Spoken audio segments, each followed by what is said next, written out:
نحمده ونصلی علی رسولہ الکریم اما بعد۔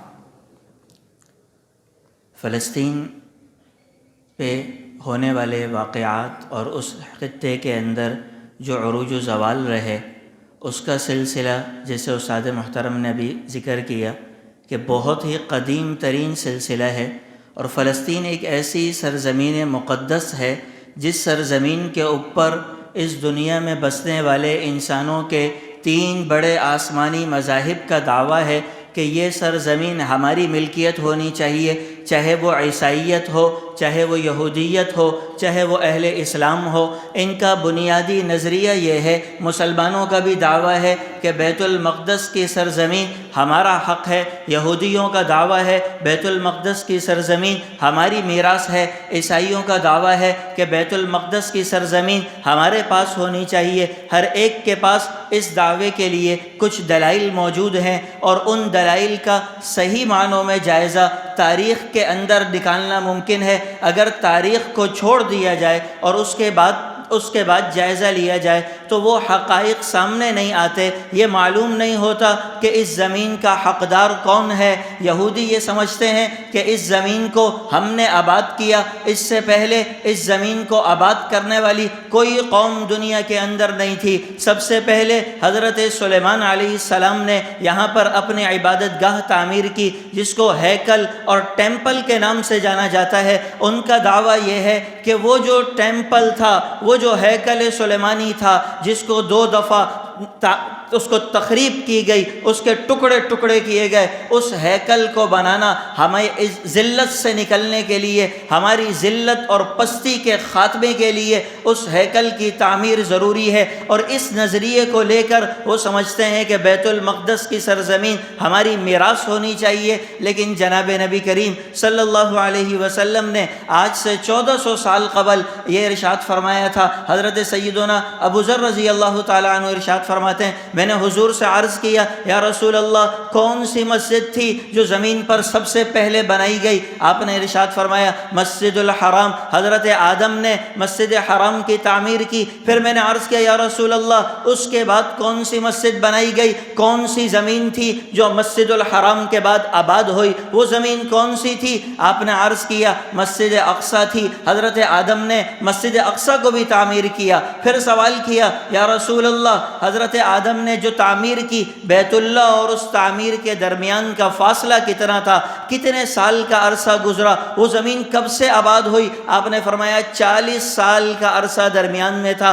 پھر وہاں سے وہ آباد ہونا شروع ہوئی، پھر اس کے اوپر زوال آیا، وہ زمین زوال کا شکار ہوئی۔ جس طرح مکۃ المکرمہ، بیت اللہ کبھی عروج پہ رہا، کبھی انہدام کا شکار ہوا، اسی طرح مسجد اقصیٰ کبھی بنتی رہی، کبھی انہدام کا شکار ہوئی۔ پھر دوبارہ حضرت ابراہیم نے اس کو تعمیر کیا علیہ الصلاۃ والسلام۔ پھر یہ سلسلہ آگے چلتا رہا۔ حضرت سلیمان علیہ الصلاۃ والسلام کے دور میں اسے عروج ملا، اس جگہ کو عروج ملا۔ حضرت سلیمان کا تخت وہاں ہوا کرتا، اور اس جگہ نے عروج حاصل کیا۔ پھر یہودیوں کو زوال حاصل ہوا، اور یہ سلسلہ چلتے چلتے 1917 تک کی تاریخ استاد محترم نے ذکر کی۔ اگر اس تاریخ کا جائزہ لیا جائے تو اس عرصے کے اندر مسلمانوں کی حکومت کا اکثر وقت مسلمانوں کے پاس وہ جگہ رہی۔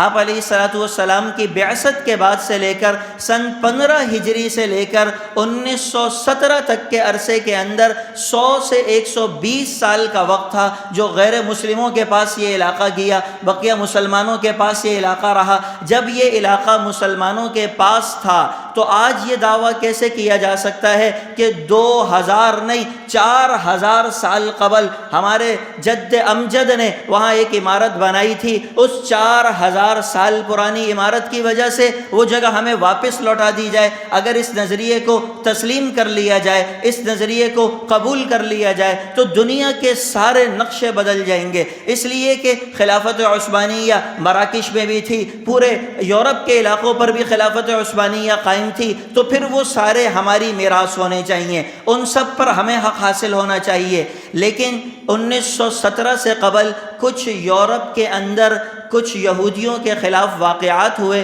جس کو پوگرمز کے نام سے جانا جاتا ہے، اور ان واقعات کے بعد یہودیت نے اپنے بچے کھچے افراد کو اکٹھا کیا اور پھر اس بات کا ارادہ کیا کہ ایک آزاد ریاست یہودیوں کے لیے اس وقت ناگزیر بن چکی ہے، ایک آزاد ریاست کا ہونا ضروری ہے۔ اور ان واقعات کو جو 1821 سے شروع ہوئے، اوڈیشہ کے علاقے سے شروع ہوئے جہاں پر کچھ یہودیوں کو قتل کیا گیا، وہ واقعات 1821 سے لے کر جرمنی میں ہونے والے ہولوکاسٹ تک چلتے رہے۔ یہ وہاں سے شروع ہو کر کئی سالوں پر محیط اس کی داستان ہے، اور یہ اس کے کچھ چیزیں لکھی ہوئی ہیں۔ 1881 سے لے کر 1882 تک مختلف جگہوں پر 200 سے زائد ایسے واقعات ہوئے جس میں یہودیوں کو نشانہ بنایا گیا، یہودیوں کو قتل کیا گیا۔ اور یہود ایک ایسی قوم تھی کہ جس کو قتل کرنا، جس جگہ پر جا کر یہ بس جاتے ہیں اس جگہ کو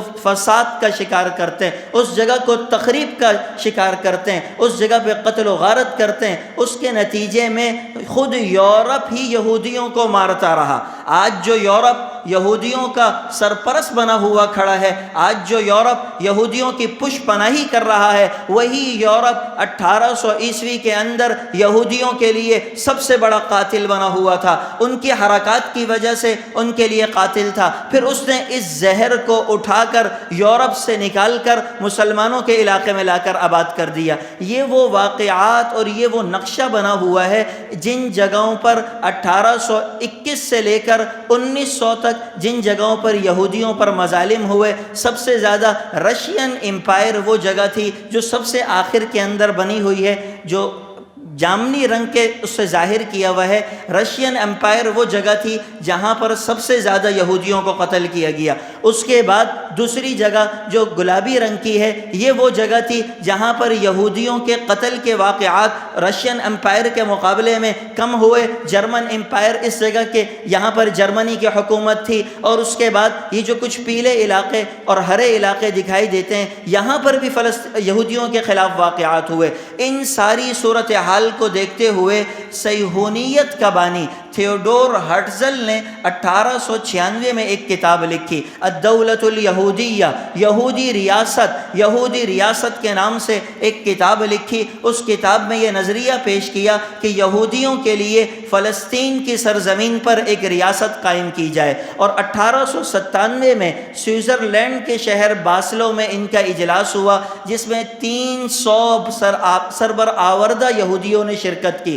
اجلاس میں یہ بات اتفاق سے طے ہو گئی کہ ہم نے یہودیوں کے لیے ایک حکومت بنانی ہے، اس کائنات کے اوپر یہودیوں کی ایک حکومت قائم کی جائے۔ باسلے میں ہونے والے اجلاس میں یہ بات بھی زیر غور آئی کہ کون سی جگہ لی جائے، اور اس کے لیے مختلف مشورے ہوئے۔ قبرص کا نام بھی آیا، قریش کا نام بھی آیا۔ بالآخر یہ طے ہوا کہ یہ بیت المقدس کی زمین جو مشرق اور مغرب کو ملانے کا ذریعہ ہے، ان دونوں کے لیے ایک سنگم کا کام دیتی ہے۔ تجارت بھی ہوگی، تجارت پہ ہمارا غلبہ بھی رہے گا، وہ سارے فوائد بھی حاصل ہوں گے، اور یہاں ایک سلطنت قائم کی جائے۔ اس نظریے کو لے کر تھیوڈور ہرٹزل نے ایک اپنا نمائندہ سلطان عبدالحمید کے پاس ترکی میں بھیجا۔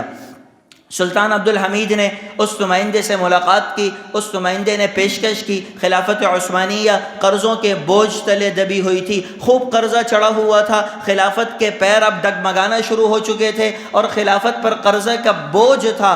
خلافت کے سامنے یہ پیشکش رکھی گئی کہ اگر آپ فلسطین کی سرزمین ہمیں دے دیتے ہیں تو اس کے نتیجے میں ہم آپ کو جتنا قرضہ آپ کے اوپر ہے وہ سارا قرضہ بھی ہم اتار دیں گے، اور نہ صرف قرضہ اتاریں گے بلکہ سالانہ بنیادوں پر آپ کو کئی لاکھ کی امداد دی جائے گی، جس سے یہ ریاست خلافت مزید مضبوط سے مضبوط تر ہوتی چلی جائے۔ سلطان عبدالحمید نے واپس ٹھکرا دیا۔ ایک لمحے کے لیے تردد ہوا، دل میں خیال آیا کہ اگر اس پیشکش کو قبول کر لیا جائے تو فلسطین کو چھوڑ کر بقیہ علاقہ مسلمانوں کے پاس باقی رہے گا، خلافت عثمانیہ باقی رہے گی۔ لیکن سلطان عبدالحمید کے رگوں کے اندر فاتحین کا خون دوڑ رہا تھا، ترکوں کا خون دوڑ رہا تھا۔ اس بات کو قبول کرنے سے انکار کر دیا کہ اپنے ہاتھوں سے اپنے آباء و اجداد کی فتح کی ہوئی زمین صرف چند ٹکوں کی خاطر تمہارے ہاتھوں میں دے دیں، یہ کبھی منظور نہیں ہو سکتا۔ پھر تھیوڈور ہرٹزل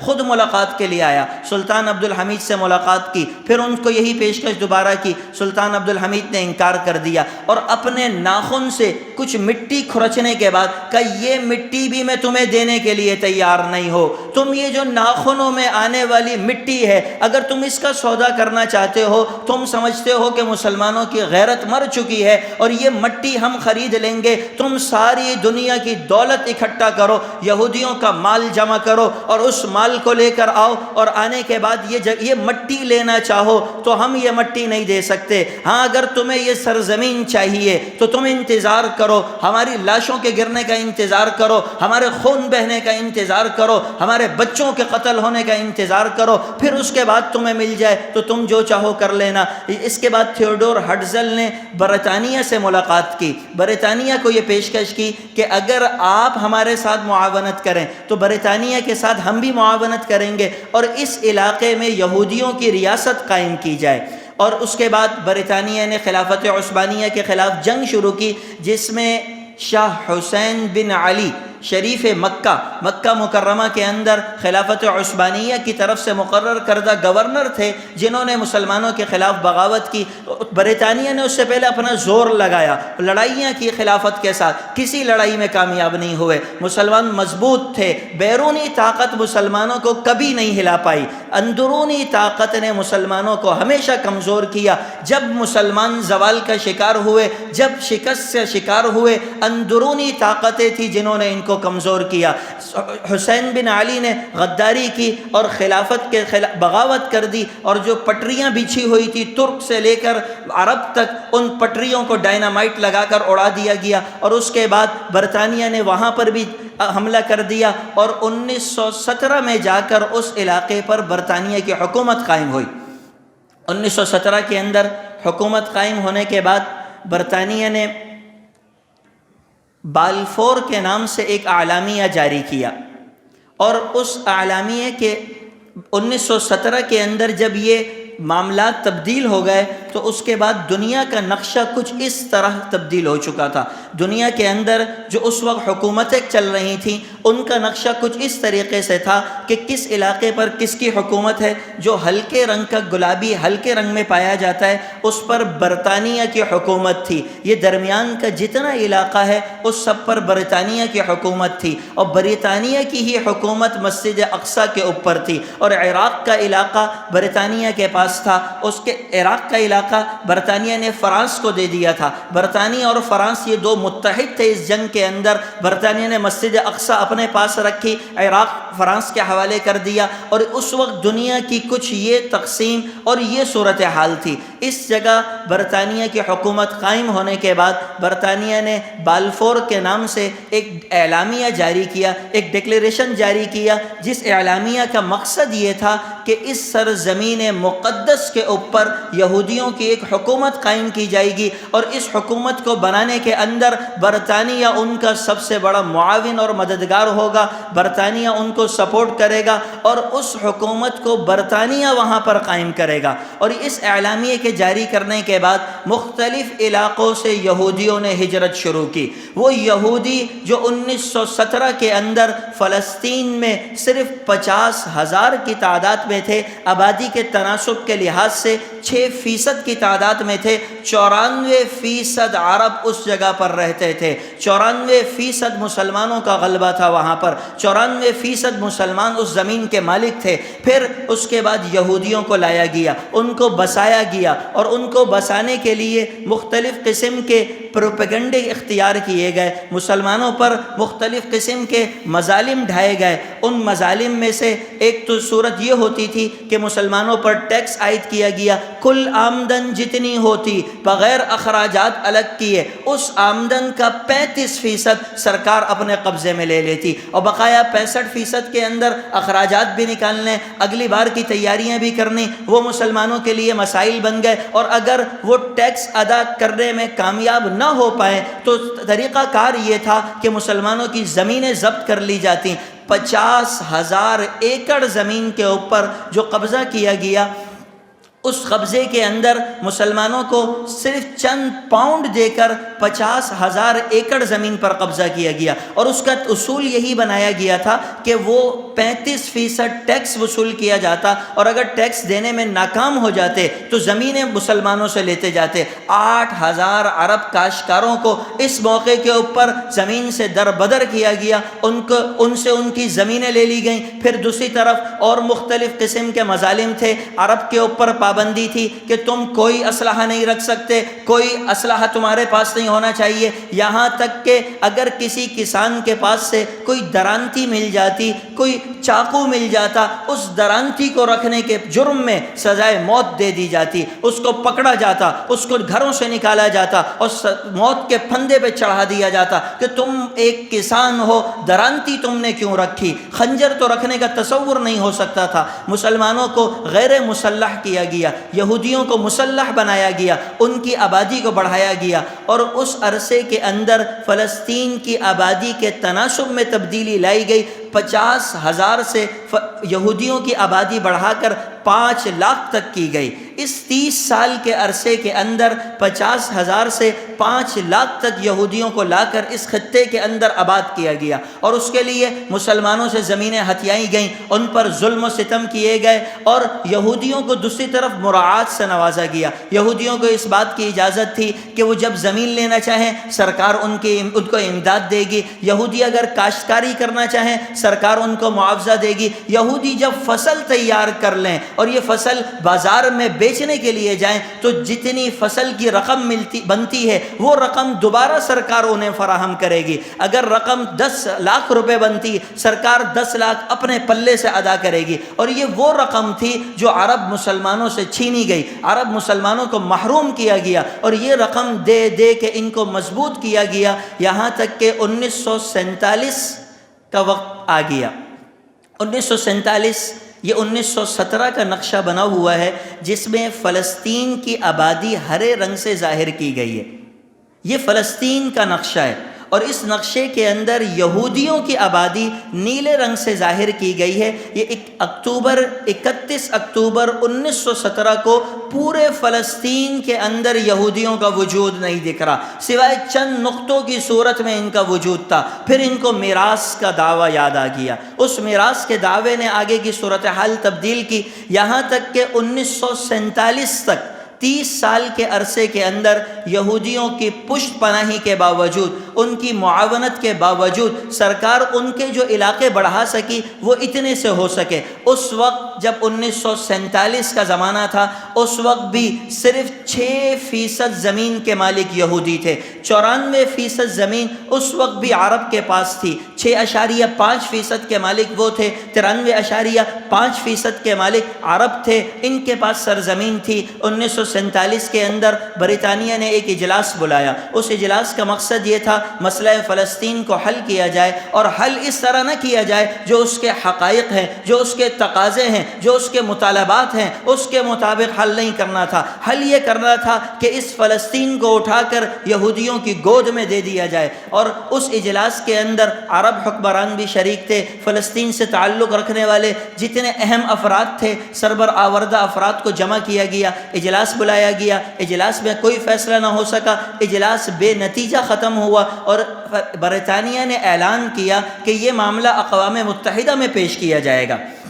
سوچ یہ تھی کہ اقوام متحدہ میں پیش کرنے کا مطلب اس بات کا فیصلہ ہم کریں گے کہ کیا ہوگا کیا نہیں ہوگا، کس کو کتنی دی جائے گی، کس کی طاقت کتنی ہوگی، زمین کتنی ہوگی۔ اور اس وقت 1947 کے اندر بھی یہودی عرب اس علاقے کے اندر صرف 33% آبادی کا حصہ تھے، 33 سے 35، اور 65% اس وقت بھی عرب مسلمان تھے۔ اب اندازہ لگائیں، ایک زمین تقسیم ہونے جا رہی ہے، اس کا مقدمہ پیش ہوگا، اس مقدمے سے پیش ہونے سے قبل نتیجہ کیا آئے گا وہ اس کے بعد، اس سے قبل یہ ذہن میں رکھیں کہ اس زمین کا صرف 6.5 ایک فریق کی ملکیت، 93.5 ایک فریق کی ملکیت۔ زمینوں میں اتنا بڑا تباین، اتنا بڑا ڈفرنس پایا جاتا ہے، اور دوسری طرف آبادی کا تناسب اگر دیکھا جائے 35% یہود، 65% عرب۔ اگر کوئی انصاف کے ساتھ بھی فیصلہ ہوتا، کوئی اگر انصاف کا بڑا چیمپئن بھی بن جاتا اور وہ ترازو کو اٹھا کر فیصلہ کرتا تو آبادی کے حساب سے فیصلہ ہوتا، زمین کی ملکیت کے حساب سے فیصلہ ہوتا، لیکن یہ سب نہیں ہونا تھا۔ مسلمانوں کے سینے میں خنجر گھونپا گیا، اور اس کے بعد یہ فیصلہ یہاں پہ کیا گیا کہ 45% سرزمین ان عرب کو دی جائے گی جو 93.5 کے مالک ہیں۔ اب تصور کریں، 93.5 سے 45% تک ان کو تنزل دیا گیا، اور 45% سرزمین ان عرب کو دی جائے گی جو آبادی کا 65% حصہ ہیں، ان کو صرف 45% زمین دی جائے گی، اور جو آبادی کا 35% حصہ ہیں ان کو 55% سرزمین دی جائے گی۔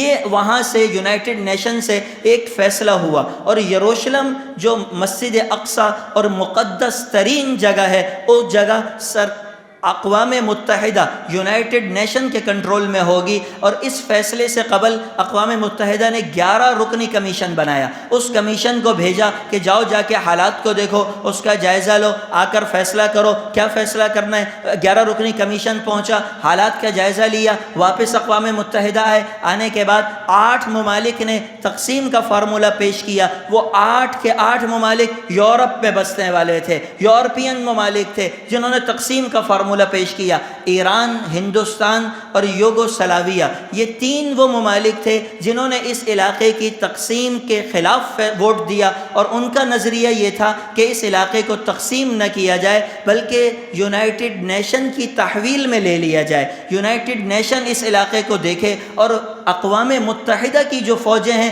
وہ اس علاقے کو چلائیں۔ یہ نظریہ ان کا تھا، لیکن 8 کے ووٹ کی وجہ سے مسلمانوں کا علاقہ غیروں نے تقسیم کر دیا۔ تقسیم ہونے کے بعد برطانیہ نے اس بات کا اعلان کیا کہ مئی کے مہینے میں انخلا شروع ہوگا، 1948 مئی میں انخلا شروع ہوگا، اگست کے اندر انخلا ختم ہو جائے گا، اور اس انخلا کی مدت 1.5 سے 2 مہینہ رکھی گئی۔ مسلمانوں کے ذہنوں میں یہ بات تھی کہ 1.5 سے 2 مہینے کے اندر جو مہلت ملے گی اس میں مزید تیاریاں کر لیں گے، لیکن 1 مئی کو برطانیہ اپنا سارا ساز و سامان سمیٹ کر اچانک وہاں سے نکل گیا۔ پیچھے یہودیوں نے ظلم و ستم ڈھانا شروع کر دیے، مسلمانوں پر مختلف قسم کے مظالم ڈھائے گئے، اور یہودیوں نے کئی لاکھ مسلمانوں کو حیفا، جنین، ان علاقوں سے کئی لاکھ مسلمانوں کو ہجرت کرنے پر مجبور کیا۔ مسلمان پہلے سے غیر مسلح تھے اور تیاری کوئی نہیں تھی، ذہن میں یہ تھا کہ اگست کے بعد پھر ہماری جنگ شروع ہوگی، جنگ کے لیے وہ تیار نہیں تھے۔ مسلمانوں کو وہاں سے دربدر کیا گیا، اور اسرائیل نے بالآخر اپنی حکومت کے قیام کا اعلان کر دیا۔ اسرائیل نے اچانک رات کے وقت میں یہ اعلان کیا کہ جی 55% حصہ ہمارا اور 45% حصہ تمہارا، تقسیم بھی ہو گئی، حکومت بھی قائم ہو گئی، ساری چیزیں آگے بڑھ گئیں۔ عرب نے اس فیصلے کو قبول کرنے سے انکار کر دیا، اور 1948 کے اندر مصر، عراق، اردن، لبنان، شام، سعودیہ، یمن، یہ سارے ممالک اکٹھا ہو گئے، ان کی فوجیں جمع ہو گئیں، انہوں نے لڑائی شروع کر دی۔ 1948 سے لے کر 1949 تک یہ لڑائی چلتی رہی، اور اس لڑائی کے درمیانی عرصے میں 7 لاکھ کے قریب فلسطینیوں کو اپنا گھر بار چھوڑنا پڑا، اور اس عرصے کے اندر اسرائیل نے پورے فلسطین پر قبضہ کر لیا، سوائے کچھ علاقوں کے ایک غزہ کی پٹی باقی رہ گئی۔ یروشلم کا مغربی حصہ اردن کے پاس چلا گیا، مشرقی حصہ ان کے پاس آ گیا، اور یہ 2-3 پٹیوں کے علاوہ بقیہ سارے علاقوں کے اوپر اسرائیل کا قبضہ ہو چکا تھا۔ 1948 کی یہ جنگ چلتے چلتے 1949 پر جا کے ختم ہوئی۔ 78% علاقے پر اسرائیل کی حکومت تھی، مسلمانوں کے پاس مصر کے پاس غزہ کی پٹی تھی، اردن کے پاس یروشلم کا مغربی حصہ تھا، مشرقی حصہ اسرائیل کے پاس تھا۔ یہ جنگ اس کے وہاں پر ختم ہوئی، اور پھر یہ اس جنگ کے بعد کی نقشہ ہے جس کے اندر یہ دکھایا گیا ہے کہ غزہ اسٹرپ نامی پٹی جس پر آج جہاد جاری ہے اور جہاد ہو رہا ہے، وہ صرف ہرے رنگ کی پٹی مصر کے ساتھ جڑی ہوئی ہے، اور بقیہ پورا سفید نقشہ اسرائیل کا ہے۔ اسرائیل نے یہ 1948 میں پورے علاقے پر قبضہ کیا، اور وہ جو جامنی رنگ کا حصہ ہے وہ اردن کے پاس تھا، جس کو مغربی یروشلم سے تعبیر کیا جاتا ہے، ویسٹ بینک بھی اس کو کہتے ہیں، مغربی کنارہ بھی اس کو کہتے ہیں۔ یہ حصہ اردن کے پاس تھا، بقیہ سارے علاقوں کے اوپر اسرائیل کی حکومت قائم ہو چکی۔ اس کے بعد عرب ممالک نے دوبارہ تیاری کی۔ 1967 کے اندر پھر ایک جنگ شروع ہوئی۔ یہ جنگ 6 دن تک جاری رہی، جس میں شام، مصر اور اردن نے اس جنگ میں حصہ لیا۔ اسرائیل نے ان ممالک کی فضائی طاقت کو تباہ کر کے رکھ دیا، اور وہ ممالک اپنے فضائی طاقت کے ختم ہونے کے بعد وہ مجبور ہو گئے۔ اس جنگ کے اندر 20,000 کے قریب مسلمان شہید ہوئے، اور اسرائیل کا رقبہ مزید وسیع ہو گیا۔ وہ علاقے جو غزہ کی پٹی مصر کے پاس تھی، ویسٹرن بینک جو اردن کے پاس تھا، یہ سارے علاقے بھی مسلمانوں کے ہاتھ سے نکل گئے، اور مزید صحرائے سینا جو مصر کے پاس حصہ تھا، وہ اس حصے کے اوپر بھی اسرائیل نے قبضہ کر لیا۔ یہ جو 1967 کی جنگ کے اندر مزید اسرائیل نے قبضہ کیا، وہ یہ لال رنگ سے ظاہر ہو رہا ہے۔ شام کی گولان ہائٹس پر قبضہ کیا، اردن سے یہ یروشلم کا حصہ، ویسٹرن بینک کا حصہ لیا، مصر سے صحرائے سینا کو چھینا، غزہ کی پٹی کو چھینا، اور 1967 کے اندر پورے کے پورے علاقے کے اوپر اسرائیل کی حکومت تھی۔ مزید یہ کہ اسرائیل اپنے اس حد سے نکل کر مسلمانوں کے علاقے تک پہنچ چکا تھا۔ پھر یہ اسی کے کچھ نقشے ہیں جو اس میں بتائے گئے۔ اس جنگ سے پہلے مسلمانوں کے یہ حصے تھے جو ہلکے رنگ سے ظاہر کیے گئے، اور جنگ کے بعد وہ سارے حصے اگلے نقشے کے اندر سب اسرائیل کے پاس جا چکے۔ یہ نقشہ 1967 کی جنگ سے پہلے کا، اور جو اگلا نقشہ وہ 1967 کی جنگ کے بعد کا ہے کہ شام کے گولان ہائٹس بھی ان کے قبضے میں، ویسٹرن بینک بھی ان کے قبضے میں، غزہ بھی ان کے قبضے میں، صحرائے سینا بھی ان کے قبضے میں، اور اس سارے قبضے کے بعد 1973 میں ایک جنگ پھر ہوئی۔ اس جنگ کو یوم کیپور کے نام سے جانا جاتا ہے۔ یہ یہودیوں کا ایک مقدس دن تھا، اور یہودی اس دن کو مقدس سمجھتے تھے۔ یہ یوم کیپور کے دن ایک جنگ ہوئی۔ 6 اکتوبر 1973 کو ایک جنگ کی تیاری کی۔ مسلمان ممالک میں سے مصر، شام، اردن، ان 3 ممالک نے ایک اجلاس بلایا۔ اس اجلاس کے اندر یہ فیصلہ کیا گیا کہ یوم کیپور کے موقع پر اسرائیل پہ حملہ کیا جائے گا، اور ہمارے وہ علاقے جو اسرائیل نے قبضہ کر لیے ہیں ان علاقوں کو اسرائیل سے دوبارہ چھڑایا جائے گا۔ اس جنگ کی تیاری ہوئی۔ 25 ستمبر کو شاہ حسین بن علی، اردن کے سربراہ حسین بن علی جو پہلے مکہ مکرمہ میں غداری کر چکے تھے، وہی حسین بن علی مکہ سے اٹھ کر اردن میں بیٹھے ہوئے تھے۔ یہودیوں نے خود انہیں وہاں پر بسایا تھا، آباد کیا تھا، ان کو ملک دیا تھا۔ حسین بن علی نے اس موقع پر پھر غداری کی۔ 25 ستمبر کو حسین بن علی اجلاس سے اٹھے اور سیدھا تل ابیب پہنچے، اور وہاں جا کر اسرائیلی وزیر اعظم کو یہ ساری اطلاعات دیں۔ مسلمان ممالک کے ذہن میں یہ تھا کہ اسرائیل کو علم نہیں ہے، ہم اچانک حملہ کریں گے اور بزور بازو، بزور قوت اس علاقے کو واپس لے لیں گے۔ انہوں نے اپنے حساب ذہن میں یہ رکھا ہوا ہے۔ 6 اکتوبر کو حملہ شروع ہوا۔ اسرائیل پہلے سے حملے کے لیے تیار تھا۔ اس نے دفاعی جو حملہ کیا اس کے اندر مسلمانوں کی فضائیہ میں سے شام کی مکمل فضائیہ تباہ ہو گئی، مصر کی آدھی فضائیہ تباہ ہو گئی، اور یہ جنگ بھی مسلمان ہار گئے۔ اس جنگ کے اندر بھی مسلمانوں کو کوئی خاطر خواہ کامیابی نہیں حاصل ہوئی۔ اس جنگ کے بعد 1978 کے اندر کیمپ ڈیوڈ معاہدہ ہوا۔ مصر کے جمال انور سادات نے پہلا اسلامی ملک تھا جس نے اسرائیل کو تسلیم کرنے کا اعلان کیا، صرف ایک صحرائے سینا کی قیمت پر۔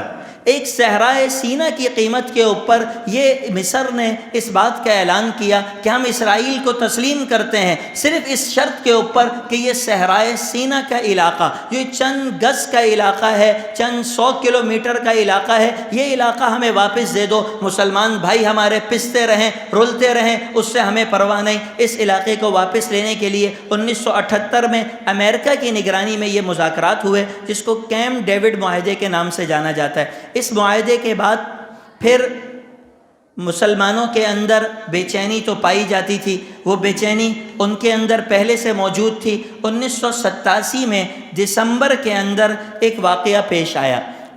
دسمبر کا مہینہ تھا، شام کا وقت ہے، سردیاں ہیں، رات جلدی شروع ہو چکی ہے، مسلمان فلسطین مزدور کام کرنے کے بعد اپنے گھروں کو واپس جانے کے لیے گاڑی میں بیٹھے ہوئے ہیں اور واپسی کی طرف سفر کر رہے ہیں۔ سامنے سے اسرائیلیوں کی ایک گاڑی آ رہی ہے، IDF اسرائیلیوں کی فوجیوں کی ایک گاڑی آ رہی ہے۔ اس نے مسلمان مزدوروں کی بس دیکھی، اس بس کو دیکھ کر اپنا ٹرک ان کے اوپر چڑھا دیا۔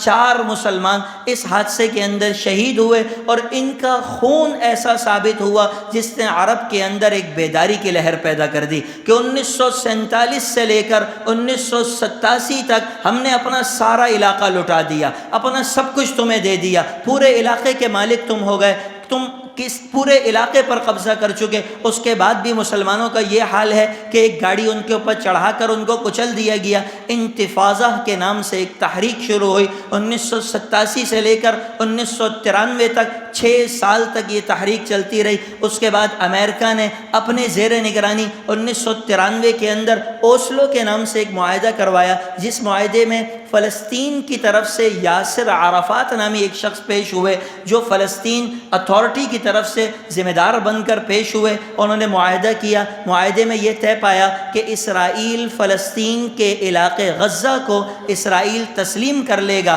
اور پہلی دفعہ یہ بات ہوئی کہ فلسطین بھی تسلیم کر لیا جائے گا۔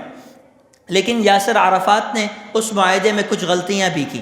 سیکولرزم کا بھی وعدہ کیا، اس بات کا بھی وعدہ کیا کہ ہم کوئی فوج نہیں رکھیں گے، فوجیں بھی اپنی ختم کر دیں گے، اور دیگر ایسے وعدے کیے گئے جو اسلامی مزاج کے ہم آہنگ نہیں تھے۔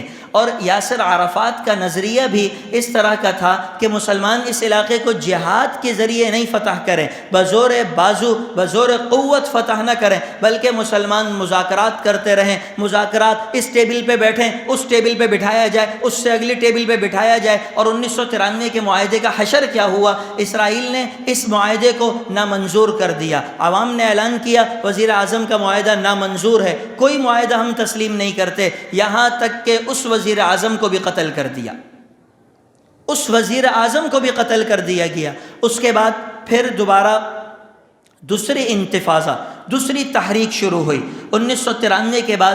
2005 کے اندر اسرائیلی وزیر اعظم نے مسجد اقصیٰ کا دورہ کیا۔ یہ دورہ مسلمانوں کو دوبارہ متحرک کرنے کا باعث بنا، اور یہاں سے پھر دوبارہ ایک نئی تحریک شروع ہوئی، ایک نئی لہر اٹھی، جس لہر نے یورپین ممالک کو بھی ہلنے پر مجبور کر دیا، اور ان ممالک کو بھی سوچنا پڑا کہ ہم کیا فیصلہ کریں اور کیا فیصلہ نہیں کریں۔ اور پھر اس کی وجہ سے 900 فلسطینیوں کو رہا کیا گیا، فلسطینیوں کو رہائی ملی۔ اور پھر 2005 کے بعد 2006 کے اندر حماس نے غزہ میں انتخابات جیتے۔ حماس کی تنظیم کی بنیاد شیخ احمد یاسین رحمۃ اللہ علیہ نے 1987 کے اندر رکھی، اس کی تفصیلات آخر میں مزید آ جائیں گی۔ حضرت شیخ احمد یاسین رحمۃ اللہ علیہ نے 1987 میں بنیاد رکھی۔ 1987 سے لے کر 2005 تک مختلف مراحل کے اندر، تدریجی مرحلوں کے اندر محنت کی گئی، نوجوانوں کو تیار کیا گیا، ان کو ان کی میراث واپس لینے کے لیے آمادہ کیا گیا، ان کو جہاد کا جذبہ دلایا گیا، مساجد سے جوڑا گیا، اور اس سلسلے کو منظم کرنے کے بعد 2006 کے اندر حماس انتخابات میں کامیاب ہوئی۔ شیخ احمد یاسین رحمۃ اللہ علیہ 2004 میں شہید ہو چکے تھے، مسجد سے نکلتے ہوئے ان کو شہید کر دیا گیا تھا، لیکن ان کی جماعت منظم تھی، جماعت مضبوط تھی۔ اس جماعت نے اس کے بعد 2006 میں انتخابات جیتے۔ اسرائیل نے انتخابات کے نتائج تسلیم کرنے سے انکار کر دیا۔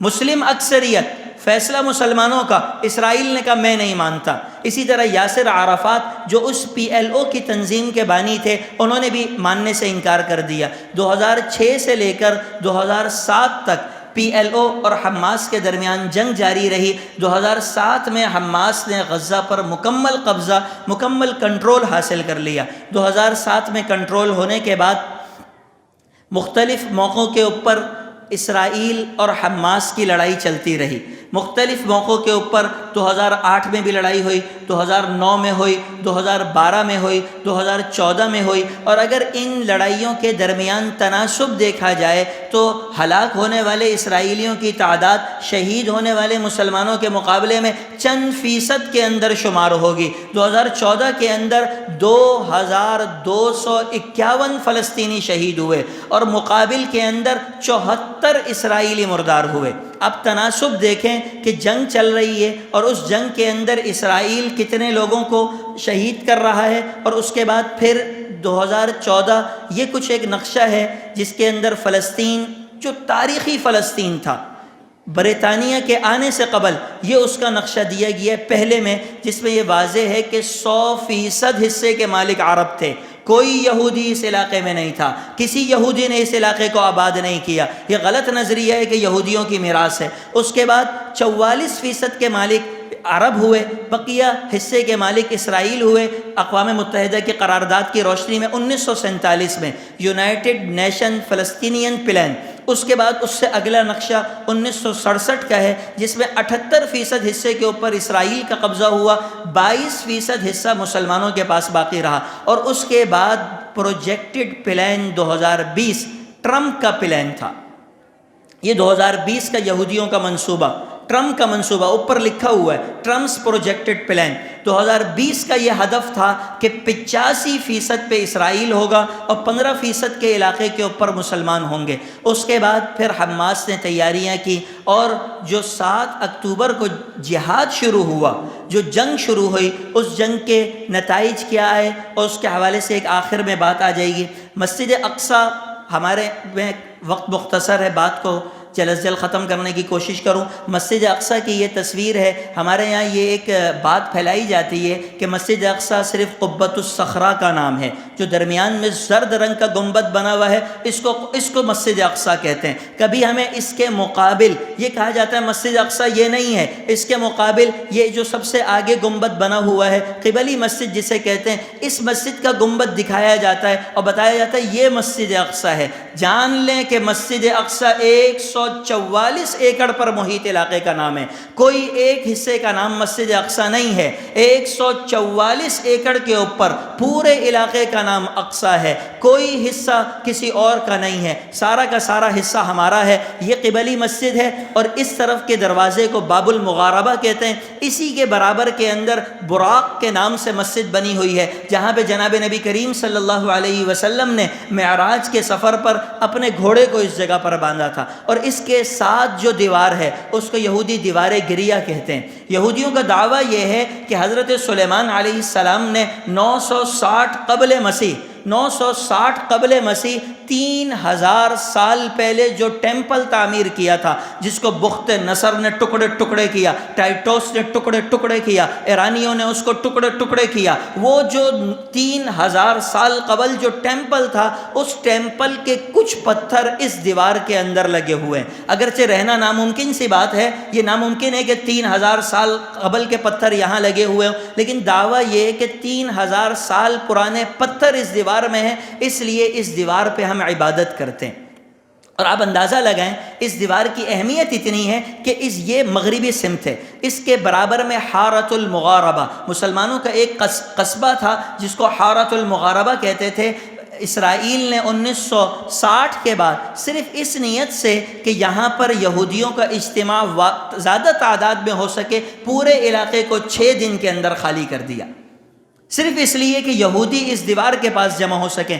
یہ براق مسجد، باب المغاربہ، قبلی مسجد جو حضرت عمر رضی اللہ تعالیٰ عنہ نے تعمیر کی تھی، یہ گنبد قبۃ الصخرہ جو دکھائی دے رہا ہے، اس قبۃ الصخرہ کی اصل بات یہ ہے کہ یہاں ایک چٹان تھی، اس چٹان کے اوپر اموی خلیفہ نے عبد الملک بن مروان نے اس قبۃ الصخرہ کی تعمیر کا آغاز کیا، جو ان کے بیٹے ولید بن عبد الملک کی حکومت کے اندر جا کر مکمل ہوا۔ 705 عیسوی کے اندر یہ قبۃ الصخرہ مکمل ہوا۔ اس پہ جو زرد رنگ جگمگا رہا ہے، جو زردی جگمگا رہی ہے، یہ زردی بھی مسلمانوں کی ہے، انہی کی محنت سے بچے ہوئے پیسے کو پگھلا کر گنبد کے اوپر چڑھایا گیا تھا۔ وہ جو بچی ہوئی رقم تھی مسجد اقصیٰ کے لیے اس کو پگھلا کر اس کے اوپر لگایا گیا۔ اس کے برابر میں ایک اور قبہ تعمیر ہے، قبہ گنبد کو کہتے ہیں، ایک اور قبہ اس کے برابر میں تعمیر ہے۔ تخت سلیمانی اس طرف ہے اور باب توبہ و رحمت، یہ دیگر مسجد اقصیٰ کی پوری تفصیلات ہیں جو اس جگہ پہ دی ہوئی ہیں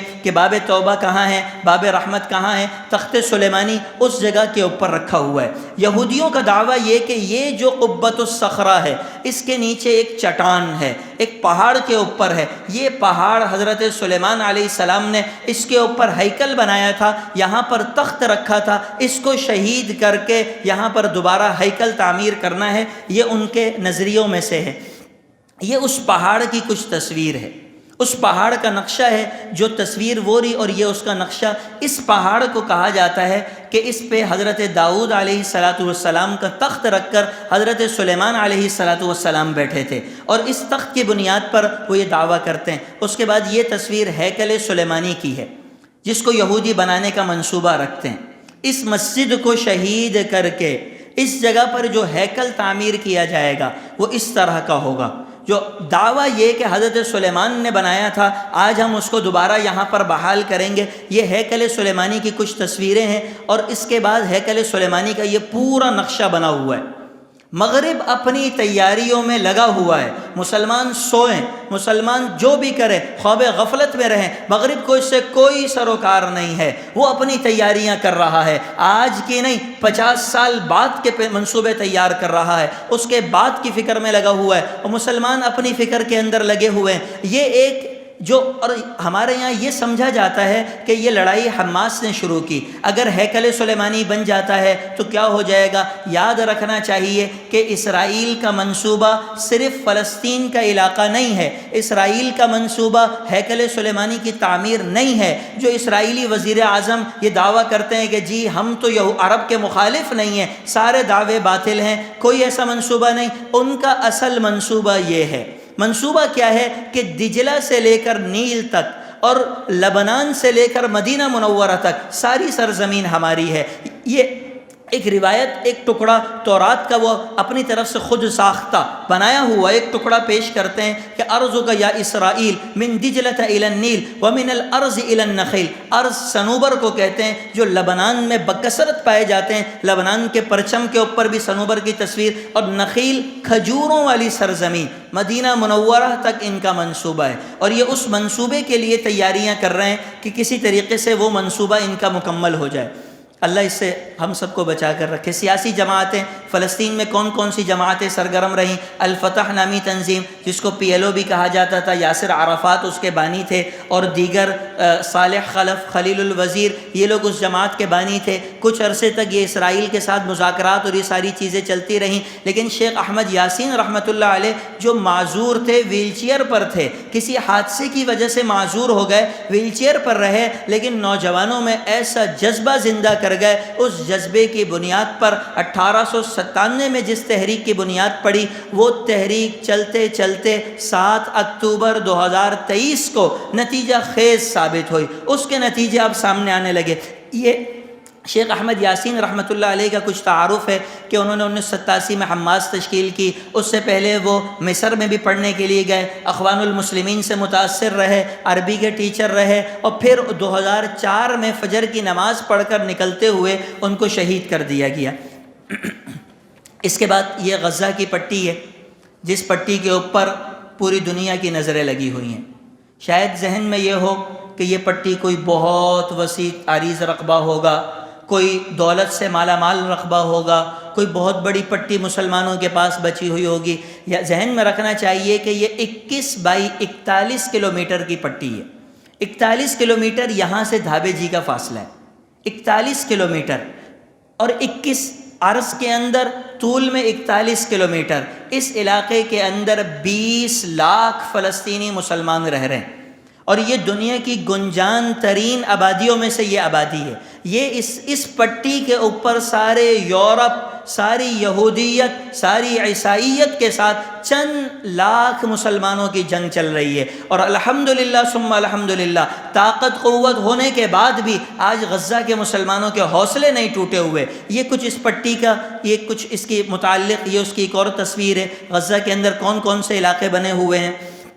اس کے بعد یہ ایک نقشہ ظاہر کر رہا ہے کہ فلسطین کے قریب قریب کے ممالک کون کون سے ہیں۔ فلسطین کے قریب قریب کے ممالک کون سے ہیں؟ ہمیشہ ذہن میں رکھنا چاہیے کہ فلسطین کے سر کے اس طرف، اس علاقے کے اندر لبنان قائم ہے، اس طرف شام قائم ہے، اس طرف اردن قائم ہے۔ نیچے کے حصے میں ایک انسان کا اگر تصور کر کے اس کو کھڑا کیا جائے تو آسانی سے سمجھ میں آئے گا کہ ادھر لبنان ہے، ادھر شام ہے، اس طرف اردن ہے، نیچے کے حصے کے اندر مصر کی حکومتیں ہیں، اور ان حکومتوں کی طرف سے مختلف وقتوں میں لڑائیوں کی کوشش کی گئی، لیکن بالآخر اس وقت شام پہ بشار الاسد کا غلبہ ہے۔ بشار الاسد کی حکومت ہے جو ایک شیعہ حاکم ہے، جس نے وہاں کے مسلمانوں کے اوپر اتنے ظلم ڈھائے ہیں کہ اس کے بعد اس سے کوئی توقع وابستہ نہیں۔ اردن کے اندر شاہ حسین بن علی، پرانا غدار، نسلوں سے چلنے والے غدار کی حکومت۔ مصر کا حال یہ ہے کہ امریکہ پوری دنیا میں جتنی امداد دیتا ہے، پوری دنیا کے اندر غریب سے غریب ممالک، انفراسٹرکچر کے لحاظ سے کمزور ممالک کے مقابلے میں سب سے زیادہ امداد اسرائیل کو جاتی، اس کے بعد مصر کو جاتی۔ امداد کی وجہ یہ ہے کہ مصر میں ایسی حکومت قائم رہے جو اسرائیل کے لیے کبھی خطرہ نہ بنے، اور اس حکومت نے صرف 12 کلومیٹر کا علاقہ جو مسلمانوں کا مصر کے ساتھ جڑا ہوا تھا، اس علاقے کے اندر 9 میٹر گہری کھدائی کر کے سیسے پگھلا کر ڈال کر ایک دیوار بنائی ہے کہ مجاہدین زمین کے نیچے سے بھی مصر میں نہ آ سکیں۔ مجاہدین زمین کے نیچے سے، اوپر سے تو آنا ناممکن۔ رفح کراسنگ بارڈر بنا ہوا ہے، اور ایسے بارڈر جیو فینسنگ قسم کے بارڈر لگائے ہوئے ہیں جہاں مکھی بھی پر مارے تو بارڈر کے اندر الارم بجنا شروع ہو جائے، ان کو پتہ چل جائے۔ ان کی کیفیت، اتنے کمزور قسم کے لوگ، پھر 9 میٹر نیچے تک جا کر کھود کر یہ جگہ ایک سرنگ بنا کر اس کو بند کیا گیا۔ اس کے بعد اگلا حصہ مغربی منافقت کا ہے۔ اس موقع کے اوپر مغرب نے جس قسم کے منافقت کا اظہار کیا، اور مغرب کے جو دعوے ہوا کرتے تھے، ہیومینٹی فرسٹ، انسانیت سب سے پہلے، سارے دعووں کی قلعی کھل کر رہ گئی۔ مغرب کو فکر ہوتی تھی، پیٹ میں مڑوڑ اٹھتا تھا کہ جی اس کو تعلیم کیوں نہیں مل رہی اور اس کو تعلیم کیوں مل رہی۔ پاکستان کے اندر اس بات پر درد رہا کہ پاکستان میں اظہار رائے کی آزادی نہیں ہے۔ اس مغرب کا یہ حال ہے جس نے اظہار رائے کی آزادی کے نام پر جناب نبی کریم صلی اللہ علیہ وسلم کی شان میں گستاخانہ خاکے شائع کیے، جس نے اظہار رائے کی آزادی کے نام پر پاکستان سے بھی گستاخوں کو رہا کرانے کی کوشش کی۔ بنیاد کیا تھی؟ اظہار رائے کی آزادی ہونی چاہیے، جو منہ میں آئے بولنے کے اوپر کوئی رکاوٹ نہیں ہونی چاہیے۔ اس کا یہ حال ہے کہ ایک 6 سالہ فلسطینی بچے کو ایک 71 سالہ امریکی بڈھا چھری سے اس کو شہید کر رہا ہے۔ یہ آزادی ہے، یہ آزادی جس کے وہ دعوے کرتے ہیں۔ ہمیں دکھائی جاتی ہے وہ ویڈیو جس میں ایک بلی کے بچے کو یہ گود میں اٹھا کر اس کو چوم رہے ہیں، گاڑی روکے ہوئے ہیں، بطخ کے بچے گزر رہے ہیں۔ یہ بطخوں کے لیے تو شاید ترس ہو ان کے دلوں میں، مسلمانوں کے لیے کوئی ترس نہیں ہے، کوئی رحم ان کے دلوں کے اندر نہیں ہے۔ اور صرف امریکہ کے اندر نہیں بلکہ فرانس میں، جرمنی میں، آسٹریلیا میں، نیدرلینڈ میں، برطانیہ میں، ان سارے ممالک کے اندر فلسطین کے حق میں مظاہروں پر پابندی ہے۔ ہارورڈ یونیورسٹی کے کچھ طلباء نے فلسطین کے حق میں مظاہرہ کیا تو یہ ان کا مشورہ ہوا کہ اس مظاہرے میں شریک ہونے والے طلباء کو کہیں جاب نہیں دی جائے گی۔ یہ اظہار رائے کی آزادی ہے۔ اس کی حقیقت دیکھیں۔ اس کے بعد امریکہ کی طرف سے جو اسرائیل کو امداد فراہم کی جاتی ہے جنگی بنیادوں پہ، جو ڈالر دیے جاتے ہیں وہ الگ ہے، جو جنگی بنیادوں پہ فراہم کی جاتی ہے، طیارے ہوں، ٹینک ہو، میزائل اور اس کا دفاعی سسٹم ہو، بحری جہاز ہو، انٹیلیجنس معاونت ہو، یہ ساری امریکہ کی طرف سے ان کے لیے فراہم کی جاتی۔ یہ ایک نقشہ بنا ہوا ہے کہ اسرائیل کو 1946 سے لے کر 2023 تک کے عرصے میں امریکہ نے کتنی امداد دی ہے۔ 124.3 بلین ڈالر کی امداد دی گئی ہے۔ آپ اور ہم 1 ارب ڈالر کے لیے پیر رگڑ رہے ہوتے ہیں، ایڑیاں رگڑ رہے ہوتے ہیں۔ ہمارے وزیر اعظم سے لے کر آرمی چیف سے لے کر 1 ارب ڈالر کے لیے یہ حال ہے، اور 124.3 بلین ڈالر یہ اسرائیل کو امداد دی گئی ہے۔ 2020 سے لے کر 2023 کے عرصے میں 12.4 بلین ڈالر اس کو امداد دی گئی ہے، 2020 سے 2023 کے عرصے کے اندر۔ یہ امداد امریکہ کی طرف سے اسرائیل کو فراہم کی جا رہی ہے، اور اسی امداد کی بنیاد پر جنگ ہو رہی ہے۔ اور یہ کچھ یورپ کے دعوے ہیں، کلیمز، دعوے، اور ان دعووں کی حقیقت کیا ہے، ایکشن کیا ہے، عمل کیا ہے۔ بات بہت اچھی ہے، بہت اچھی، اور لیکن اس کے بعد عمل کیا ہے؟ وہ عمل اس کے سامنے لکھا ہوا ہے کہ انسانیت کا دعویٰ ہے، لیکن فلسطین میں شہید ہونے والے بچوں کے لیے کوئی انسانیت نہیں ہے، اس کے اوپر کوئی مغرب کو درد نہیں ہے، اور وہ عورتیں جو شہید ہو رہی ہیں اس پہ کوئی درد نہیں ہے۔ یہاں تک کہ مساجد، چرچ، اسکول، اسپتال، صحافی، ڈاکٹر، کون سے ایسا طبقہ ہے جو محفوظ رہ گیا ہو؟ یہ اس کے کچھ دعوے اور اس کے بعد کی جو چیزیں ہیں وہ اس میں لکھی ہوئی ہیں۔ ایک یوکرین کی وار ہوئی تھی، رشیا اور یوکرین کی جنگ ہوئی آج سے کچھ سال قبل، تقریباً 2 سال تک 563 دن تک یہ جنگ جاری رہی، جس کے اوپر یورپ بہت پریشان تھا،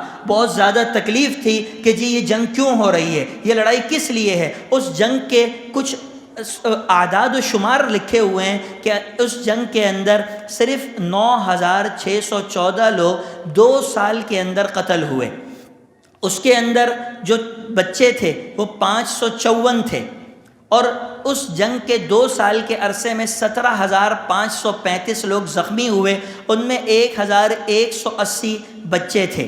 اور اس کے مقابل اسرائیل اور غزہ میں ہونے والی جنگ میں 30 دن کے اندر صرف 10,000 لوگ شہید ہوئے، جن میں سے 4,104 بچوں کی تعداد ہے۔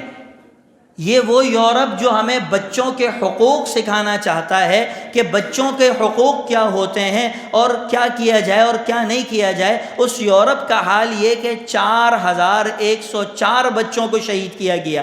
اس کے مقابل 25,400 سے زائد لوگ اس جنگ میں صرف 30 دن کے اندر زخمی ہوئے۔ کوئی لمبا وقت نہیں ہے، اس 30 دن میں زخمی ہوئے، ان میں سے بھی 10,600 بچے تھے، کوئی مقاتل نہیں تھے، کوئی فوجی نہیں تھے کہ جو ان کے اوپر بمباریاں کی گئی ہوں جہازوں سے، یا ان کے اوپر فوج نے حملہ کیا ہو، ایسی کوئی صورت نہیں تھی۔ اس کے بعد امریکہ کے پاس اقوام متحدہ کے اندر ایک ویٹو پاور ہے، اس پاور کا استعمال 83 دفعہ امریکہ نے کیا ہے۔ یعنی اگر ایک قرارداد پیش ہوتی ہے اور اکثریتی ممالک اس قرارداد کے حق میں چلے جاتے ہیں، دنیا کا اکثر حصہ اس قرارداد کے حق میں ہوتا، اس نقشے کے حق میں ہوتا، اس کو قبول کرنا چاہتا، امریکہ کے پاس یہ اکیلے طاقت ہے کہ امریکہ اس قرارداد کو اکثریت کے باوجود مسترد کر سکتا ہے۔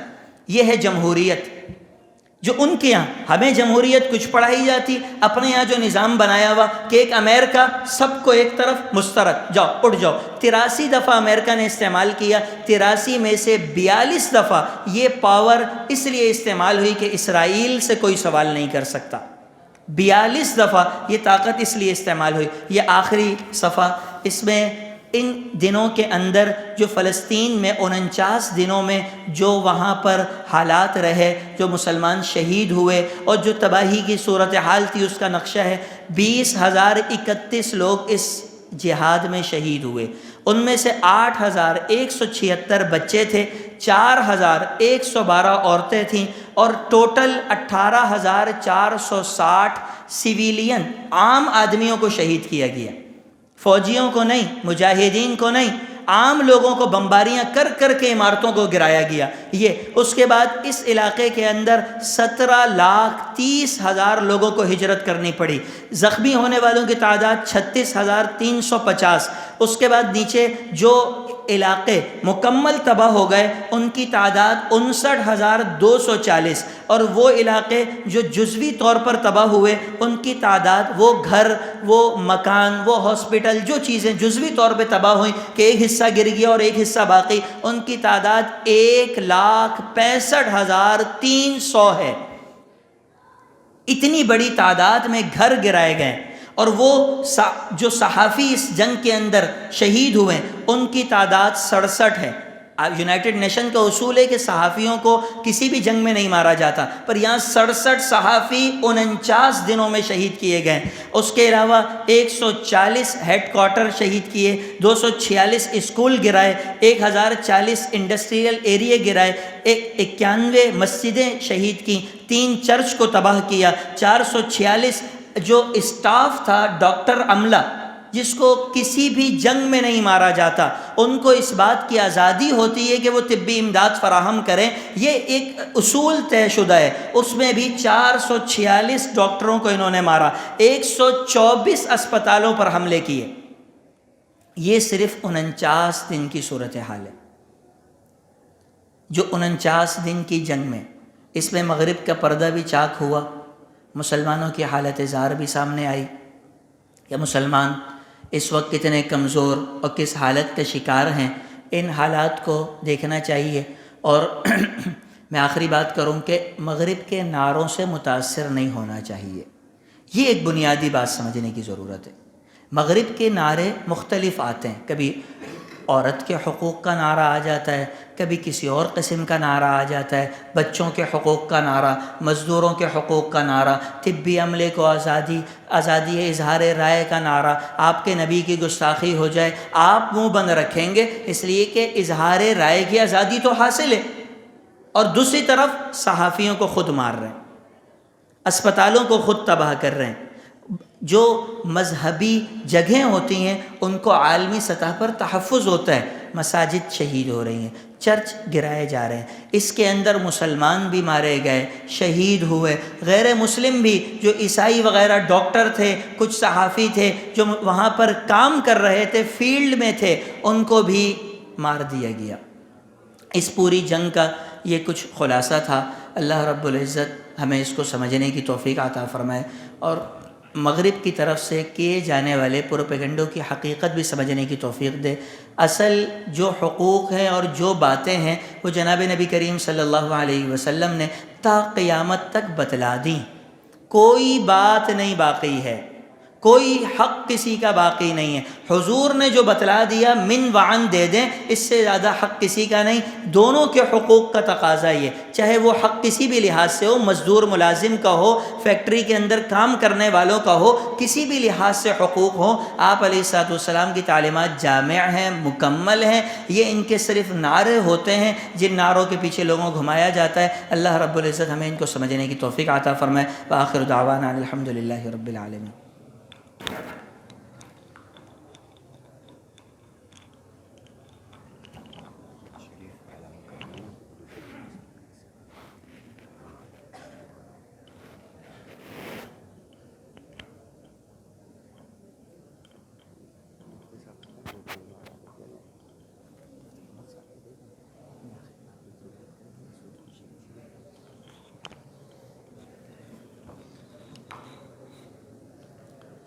میں درخواست کروں گا مفتی قمر حسن صاحب دامت برکاتہم تشریف لائیں اور اپنے خیالات کا اظہار فرمائیں۔ بسم اللہ الرحمن الرحیم، نحمدہ و نصلی علی رسول کریم۔ آپ کے سامنے فلسطین کے امور سے متعلق آگاہی ورکشاپ اختتام پذیر ہوا چاہتی ہے۔ ویسے طے شدہ شیڈول کے مطابق اس کے 3 حصے تھے۔ ایک حصہ جناب مولانا قاسم امیر صاحب نے اس میں اپنے کردار کو ادا کیا، دوسرا حصہ جناب مولانا حمید الرحمن صاحب نے بیان کیا، اور تیسرے حصے میں ہمیں ہدف بیان کرنا تھا، تشکیل کرنی تھی ہم نے کیا کرنا ہے۔ تو بس ایک یعنی یہ ڈیبیٹ بھی ہو رہی ہے، کانفرنسیں بھی ہو رہی ہیں، ورکشاپس بھی ہو رہی ہیں، تبادلہ خیال بھی ہو رہا ہے، اور ملکی سطح پر بھی ہو رہا ہے، علاقائی سطح پر بھی ہو رہا ہے، اجتماعی طور سے بھی ہو رہا ہے، انفرادی طور سے بھی ہو رہا ہے۔ کہیں 36 نکاتی نظام پیش کیا جا رہا ہے، کہیں 50 نکات بیان کیے جا رہے ہیں۔ میں ان سب کو ایک چیز میں بند کر دوں اگر، تو وہ ایک نکاتی بات ہے تیاری۔ وہ آگ جو فلسطین میں جل رہی ہے کل یہاں آئے گی، تیاری۔ اعدوا لهم ما استطعتم پر عمل درآمد ہر اعتبار سے، چاہے وہ پیر ہو، چاہے وہ مرشد ہو، چاہے وہ ڈاکٹر ہو، چاہے وہ انجینئر ہو، چاہے وہ مزدور ہو، چاہے وہ عام آدمی ہو، چاہے سویلین ہو، چاہے فوجی ہو، تیاری۔ اگر ہم نے نوشتہ دیوار نہ پڑھا تو کل یہ آگ یہاں آئے گی، یہ بات طے شدہ ہے۔ جناب مولانا قاسم امیر صاحب نے قرآن و حدیث کی روشنی میں اس بات کو واضح طور سے بیان فرمایا ہے، کل وہاں آگ لگی ہے، آج کل کو یہاں اس نے رخ کرنا ہے۔ اگر ہماری تیاری نہ ہوئی، ہم خواب غفلت سے نہ جاگے، تو پھر ہمارا وہ حشر ہوگا جو تاریخ میں ان لوگوں کا لکھا ہوا ہے جو عیاش حکمران رہے۔ تیاری دو اعتبار سے، مختصر ترین بات عرض کر رہا ہوں، ایک جسمانی اعتبار سے، کم از کم اپنی فٹنس کا اہتمام کریں، اچھی غذا کا اہتمام کریں، فضول چیزوں کو چھوڑ دیں۔ اور ایک خاص بات یہ جو میں عرض کرنا چاہ رہا ہوں، آپ کو تاریخ بتائی گئی، کن لوگوں نے فلسطین بیچا، کن لوگوں نے امت مسلمہ کے سودے کیے، وہ لوگ تھے جو عیاش پرست تھے۔ یہ عیاشی جو یعنی ایک ہوتا ہے زندگی کھانے کے لیے ہونا، ایک ہوتا ہے کھانا زندگی کے لیے ہونا۔ یہ جو ہم عیاشی کے دل دادا ہوتے جا رہے ہیں، یہ ہمیں کمزور کرتی ہے۔ ہماری یہ سودے عیاش لوگوں نے کیے ہیں۔ ہمارا فلسطین آپ نے دیکھا تھا، الکامل کا نام لیا تھا اس نے، سونے کی تشتری میں رکھ کر دیا تھا، عیاش حکمران تھا۔ عیاشی سے اپنا کو دور رکھیں۔ دوسرا تیاری ہے روحانی اعتبار سے، اپنے آپ کو روحانی اعتبار سے بھی تیار کریں۔ اس میں صرف ایک بات عرض کرتا ہوں، ایک چیز ہوتی ہے اتباع نفس، خواہشات نفس، مرضی کا بندہ۔ میں اس کی تھوڑی سی بات عرض کر کے درود شریف کی محفل کا آغاز ہوا چاہتا ہے۔ عرض یہ کرنا چاہ رہا ہوں، اس میں ہمارے یہاں خرابی یہ ہے، ہم سمجھتے ہیں صرف داڑھی منڈانے والا ہی خواہش نفس کا متبع، ہم سمجھتے ہیں صرف بدکاری کرنے والا ہی خواہش نفس کا متبع، ہم سمجھتے ہیں صرف رشوت لینے والا ہی خواہش نفس کا متبع، ہم سمجھتے ہیں صرف گندی فلمیں دیکھنے والا ہی خواہش نفس کا متبع۔ مانتا ہوں، مگر یاد رکھیں خواہش نفس یہ بھی ہے، کبھی نماز پڑھی کبھی چھوڑ دی، مرضی، کبھی روزے رکھے مرضی آئی چھوڑ دی، کبھی نماز پڑھائی کبھی چھوڑ دی، مرضی دل نہیں چاہ رہا، کبھی سبق میں آئے کبھی چھوڑ دیا، کبھی سبق پڑھایا مرضی آئی چھوڑ دیا۔ یاد رکھیں جس طرح یہ مرضی کے بندے ہیں نا، تو یہ بھی مرضی کے بندے ہیں۔ مرضی چل رہی ہے نا، مرضی آئی تو ابا کا حکم مان لیا، مرضی آئی تو السلام علیکم کہہ دیا، مرضی آئی تو زمزم پی لی، مرضی آئی تو شراب انڈیل لی، مرضی آئی تو کعبے کا طواف کیا، مرضی آئی تو گنگا کا اسنان کیا۔ بات تو وہی ہے نا بھائی، ٹھیک ہے کم درجہ صحیح، مگر مرضی کے بندے ہیں۔ آپ یاد رکھیے گا، ہمیں توڑنے والی ایک چیز یہ بھی ہے، چاہے کسی صورت میں ہو، چاہے کسی جگہ پر بھی ہو، ان دو چیزوں سے بچیں اور دو تیاریاں کریں۔ کیا؟ جسمانی بھی روحانی بھی، ہر سطح پر کریں، انشاءاللہ تعالی کل ہمارا ہے۔ اس کے بعد